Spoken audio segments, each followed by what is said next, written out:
अस्सलाम क्लास 9। आज हम एक्सरसाइज 6.6 का क्वेश्चन नंबर 5 सॉल्व करेंगे। A lighthouse tower is 150 metre high from the sea level.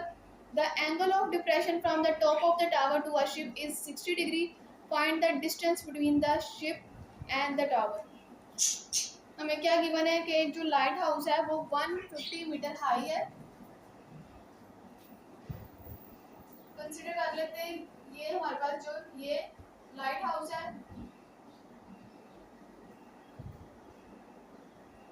और ये 150 मीटर हाई है, यानी इसकी जो हाइट है वो 150 मीटर है और ये सी है हमारे पास, यानी कि सी लेवल से जो लाइट हाउस है वो 150 मीटर हाई है। उसके बाद वो क्या कह रहे हैं कि एंगल ऑफ डिप्रेशन जो है from the top of the light house, कि लाइट हाउस के बिल्कुल टॉप से यहाँ से जो एंगल ऑफ डिप्रेशन है वो हमारे पास 60 डिग्री है। एंगल ऑफ डिप्रेशन क्या होता है? ये हमारा आई लेवल है, ये वाला। अगर हम बिल्कुल सीधा देखें इस तरह से तो ये हमारा आई लेवल है। अगर हम अपने आई लेवल से ऊपर की तरफ देखेंगे तो जो एंगल बनेगा वो एंगल ऑफ एलिवेशन होगा।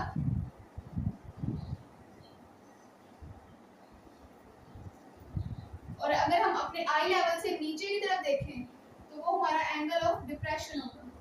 यहाँ पे जो एंगल बनेगा वो एंगल ऑफ डिप्रेशन होगा।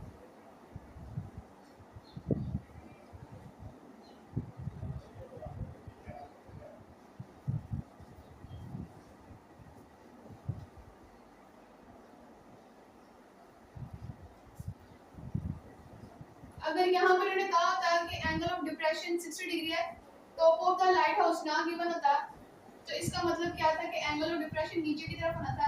ये हमारा आई लेवल होता, यहाँ पे हमारा आई लेवल होता। हम यहाँ से नीचे की तरफ देखते तो हमारा एंगल ऑफ डिप्रेशन ये आ रहता।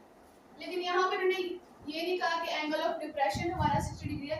यहाँ पर उन्होंने क्या कहा है कि लाइट हाउस के बिल्कुल टॉप से जो हमारा एंगल ऑफ डिप्रेशन है वो हमारा 60 डिग्री है। इसका मतलब अगर हम लाइट हाउस पे यहाँ पे ऑब्जर्वर जो है वो यहाँ पे है तो एंगल ऑफ डिप्रेशन क्या होगा?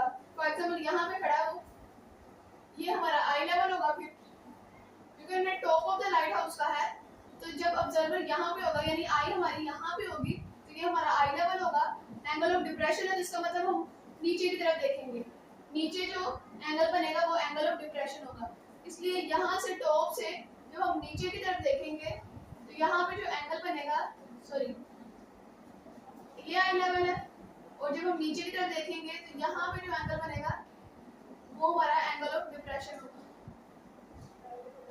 ये आई लेवल है, आई लेवल से जब हम नीचे की तरफ देखेंगे तो इनके दरमियान जो एंगल बनेगा वो एंगल ऑफ डिप्रेशन होगा। तो उन्होंने क्या कहा है कि जो एंगल ऑफ डिप्रेशन है वो 60 डिग्री है। उसके अलावा हमें क्या गिवन है? सिर्फ एंगल गिवन है और लाइट हाउस की हाइट गिवन थी।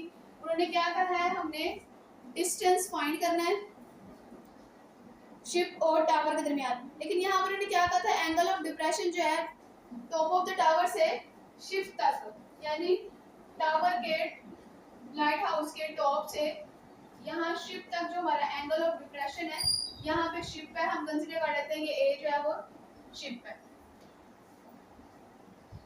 यानी कि हम शिप की तरफ देख रहे हैं नीचे की तरफ, तो टॉप ऑफ द टावर से यानी top of the light house से हम नीचे की तरफ देख रहे हैं शिप की तरफ। तो जो हमारा एंगल ऑफ डिप्रेशन है वो 60 डिग्री बन रहा है। अब हमने इन दोनों का डिस्टेंस फाइंड करते हैं। इसको हम बी का नाम दे देते हैं और इसको सी। हमने डिस्टेंस फाइंड करना है शिप और टावर यानी लाइट हाउस के दरमियान जो डिस्टेंस है हमें वो फाइंड करना है। तो ये टावर है और ये शिप है, इन दोनों का डिस्टेंस फाइंड करना है कि इन दोनों के दरमियान कितना फासला है। तो इसको हमने फाइंड करना है, तो ये इसको हम x का नाम दे देते हैं। उसके अलावा आपको पता होना चाहिए कि अगर दो पैरेलल लाइंस हो उनको एक लाइन कट करे, दो पैरेलल लाइंस को अगर एक लाइन कट करे तो जो उनके अल्टरनेटिव एंगल्स होते हैं वो इक्वल होते हैं, यानी एक यहाँ एक इधर वाला एंगल और एक इधर वाला एंगल इक्वल होगा। अल्टरनेटिव यानी मुतबादिल जो एंगल्स हैं, एक इधर वाला और एक इधर वाला, वो इक्वल होंगे। अगर दो पैरेलल लाइंस हैं, ये दो पैरेलल लाइंस हैं ना, उनको अगर एक लाइन कट करे तो ऑपोजिट एंगल्स जो अल्टरनेटिव एंगल्स जो होते हैं वो इक्वल होते हैं। यानी कि ये दोनों एंगल्स इक्वल होंगे और ये दो एंगल्स जो हैं ये इक्वल होंगे। तो यहाँ पे भी तो दो स्ट्रेट लाइंस हैं, एक ये वाली लाइन है और एक ये वाली लाइन है एक, और एक ये वाली लाइन। ये दो पैरेलल लाइंस हैं, इनको ये वाली लाइन जो है ये कट कर रही है। तो यहाँ पे कौन सा एंगल बन रहा है? 60 डिग्री। तो इसका मतलब यहाँ पे भी एंगल 60 डिग्री बनेगा। जो यहाँ पे एंगल बनेगा वही एंगल यहाँ पे बनेगा। तो यहाँ पे 60 डिग्री है तो यहाँ पे भी 60 डिग्री एंगल बनेगा। तो ये हमें अभी डेटा जो था ये गिवन था। अब हमने फाइंड क्या करना है? ए बी फाइंड करना है। ये वाली साइड ए बी फाइंड करनी है, यानी एक्स की वैल्यू फाइंड करनी है। शिप और टावर के दरमियान का डिस्टेंस फाइंड करना है।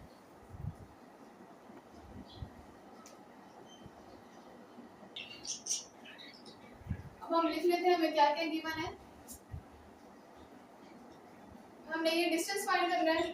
हमने इसको क्या लेट कर लिया है कि ये x के इक्वल है। Let the distance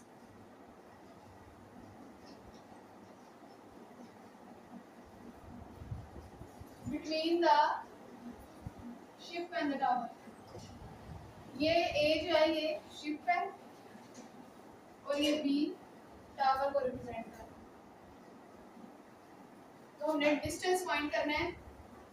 let the distance between the ship and the tower किसके इक्वल है? शिप और टावर का डिस्टेंस, यानी ये शिप है और ये टावर, इसका डिस्टेंस, इसको हम रिप्रेजेंट कर देते हैं ए और बी के साथ। यानी जितना ए और बी का डिस्टेंस होगा वही हमारे पास शिप और टावर का डिस्टेंस होगा। ए यानी जितनी ये साइड होगी ए से लेकर बी तक, ये जो हमारे पास साइड होगी वही हमारे पास शिप और टावर का डिस्टेंस होगा। तो अगर हम साइड ए बी फाइंड कर लें तो हमारे पास शिप और टावर का डिस्टेंस आ जाएगा। और साइड ए बी किसके इक्वल है? एक्स के इक्वल। एक्स मीटर कर लेते हैं क्योंकि यहाँ पे मीटर है तो इसका आंसर भी मीटर में आएगा। तो हमने साइड ए बी की वैल्यू फाइंड करनी है। हमने लेट कर लिया कि वो एक्स के इक्वल है। और ये जो ट्राइंगल बन रही है ये राइट एंगल ट्राइंगल है और यहाँ पे 90 का एंगल बन रहा है। अब लिख लेते हैं हमें क्या क्या गिवन है। In a right angle triangle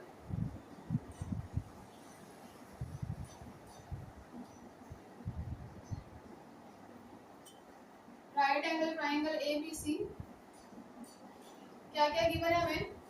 M angle A given है 60 डिग्री। उसके अलावा साइड बी सी इसके इक्वल है 150 मीटर। हमने फाइंड क्या करना है? साइड ए बी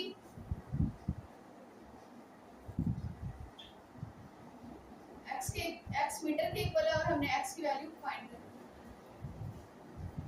अब हम देख लेते हैं कि कौन कौन से साइड्स गिवन है।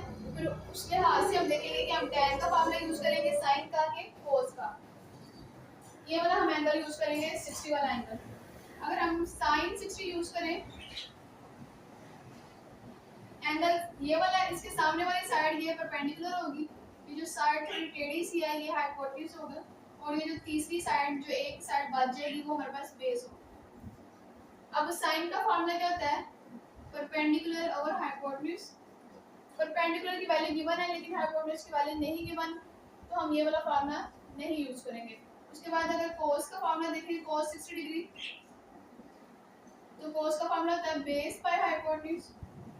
बेस हमने फाइंड करना है लेकिन हमारे पास दूसरी वैल्यू हाइपोटेन्यूज की वैल्यू नहीं है, तो इसका मतलब ये वाला फॉर्मूला भी यूज नहीं होगा। हमें कौन कौन सी साइड्स गिवन है? परपेंडिकुलर और बेस वाली साइड। तो tan का फॉर्मूला क्या होता है? परपेंडिकुलर ओवर बेस, इसलिए हम tan का फॉर्मूला यूज करेंगे। tan 60 degree is equal to perpendicular वाली साइड कौन सी है? BC, और बेस वाली साइड AB। अब इनकी वैल्यूज पुट कर देंगे। साइड BC की वैल्यू क्या है हमारे पास? 150। साइड ए बी की वैल्यू क्या हमारे पास x हमने फाइंड करना है, tan 60 की वैल्यू √3। इसके नीचे कुछ भी नहीं, हम 1 कंसीडर कर लेंगे। अब इनको क्रॉस मल्टीप्लाई कर देंगे। x इक्वल के इस साइड पे जाके √3 के साथ मल्टीप्लाई होगा और 1 इक्वल के उस साइड पे जाके 150 के साथ मल्टीप्लाई होगा। 1 इक्वल के इस साइड पे जाके 150 के साथ x मल्टीप्लाई होगा √3 के साथ। √3 multiply x is equal to 150 multiply 1, क्योंकि 1 वहाँ जाके 150 के साथ मल्टीप्लाई होगा। अब x को √3 के साथ मल्टीप्लाई करेंगे तो x √3 इज इक्वल टू 150 को 1 के साथ मल्टीप्लाई करेंगे तो 150। x की वैल्यू फाइंड करनी है तो √3 यहाँ पे मल्टीप्लाई हो रहा है, इक्वल के साइड पे जाके डिवाइड हो जाएगा। 150 डिवाइडेड बाय √3। अब 150 और √3 को डिवाइड कर लेते हैं तो हमारे पास आंसर आ रहा है 86.61 मीटर।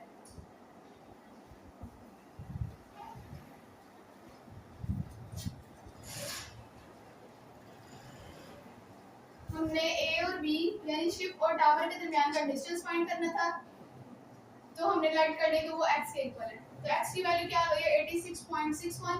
तो इसका क्या मतलब है कि शिप और टावर के दरमियान कितना डिस्टेंस है 86.61। So the distance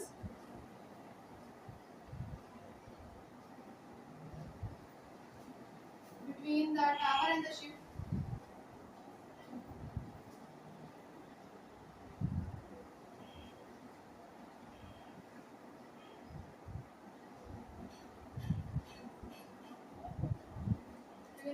the ship is 86.61 meter।